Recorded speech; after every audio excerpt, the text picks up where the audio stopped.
Hello guys, 2026. Since January, wildfire have burned an area of the planet larger than most countries and have land at all, and we are not even through the worst months yet. So 4 continents have been affected, and it's a one record-breaking year. And every number I am about to talk to you about is not a projected number, and it's already happened and verified.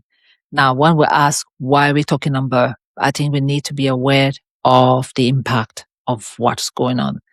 Now, hello everyone. Welcome to the GreenCChannel. And we are the home of community impact stories where we grow, we inspire, and we impact one step at a time. So today we want to go deep into the number behind the wildfire crisis. And I believe that is very important to know its impact because we know 2027 is coming. All right. So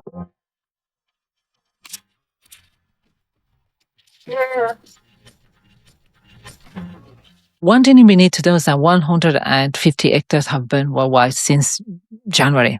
And that's 20% above the previous record. And we are only just past half point of the year. Wow. I don't know. Let's pause in there and think. We want to break it down per region, but I think we just need to talk about 4 numbers. That is kind of how it looks like globally. All right. So we're talking about 150 million. Okay. In a scale of number, we're talking about 150 million hectares burned worldwide. This is not a guess. This is not, it's counted for. All right. So let's that sink in. 150 million plus hectares burned worldwide. And that's just January to April. And this is real. It's not a projected number. And it's not even half through the year yet. 6.26 million acres burned in the US alone as of August 2026, and a projected loss of 320 billion in insurance. And this is a worst case scenario, all right, for this year alone. That's as of August. So 1.53 million estimated deaths every year linked to the fire smoke, a standing figure from public health research, not a year spike.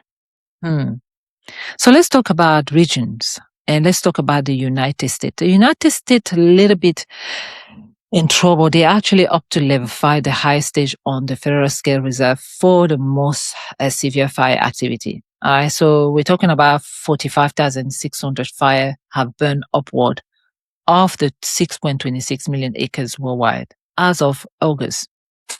And I think America is not even at this peak yet. So we're talking about the Murray fire first in Nebraska. And I think we talked about the twin wildfires. I think they happen in the southern of Georgia.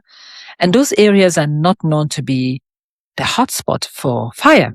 So that means that America is not to be doom and gloom. They're expecting the worst. So we need to pray for no more fire, right?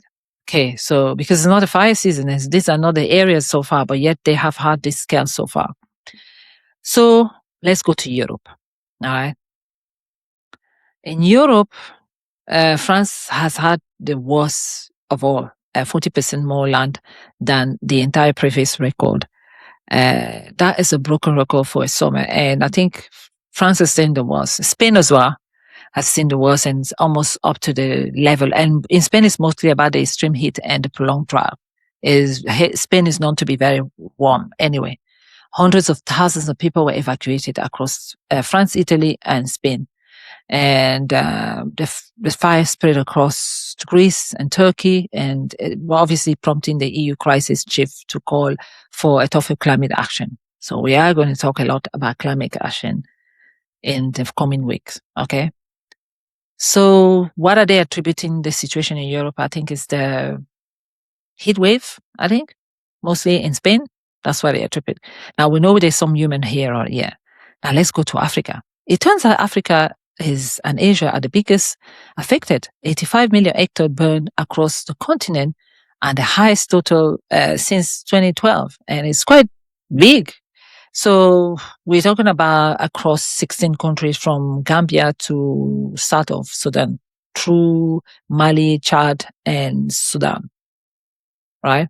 Obviously, Sudan is the most affected, as we heard, and they have had a climb of 100,000 square kilometers for the past 4 years. So, what does this really mean for all of us? Before we go to what it means, let's address the situation in the North of America, the smoke crisis. It is apart from the fire, we also see that there's a smoke crisis going on in the northern Ontario and also going through the city skyline of New York. So more than 100 million Americans were placed on the air qualifier alert during that event. Guys, these numbers are just reading through them and learning through them is quite scary. All right. So that means that fire is no longer a local hazard. Smoke now travel far beyond the fire line, reshaping public health risk for an entire region. That's another crisis. Okay. So let's talk about why this is happening everywhere at once. I mean, like, we can talk about conspiracy theory, but Paul Corey or Dr. Paul said, study fire weather and in Southern Europe, puts it simply. There are fire all over the world, in South America, North America, Europe, Australia. It doesn't matter the resources you have. There are some fire you cannot stop. We are entering an era of unstoppable fire.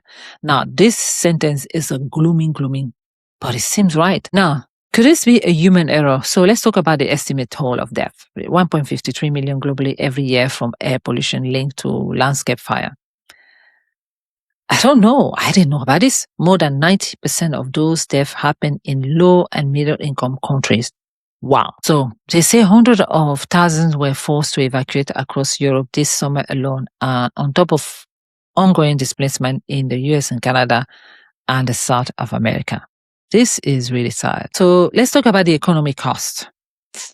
Okay, so when we're looking at economy, right? So let's see, we have 132 billion since 2015 cost.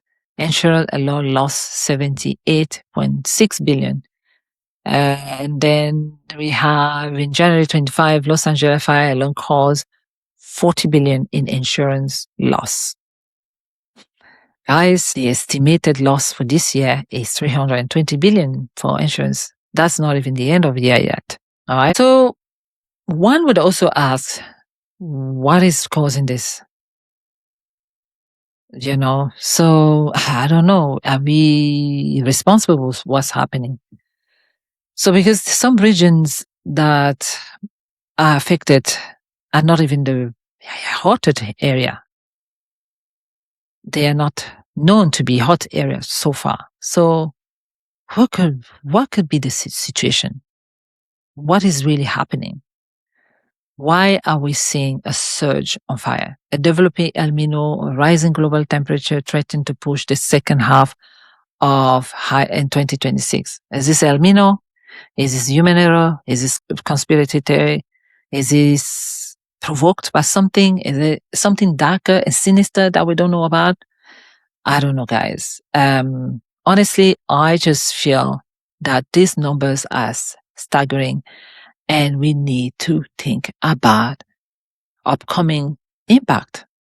So my closing thought is this is no longer a season thing. This is systematic.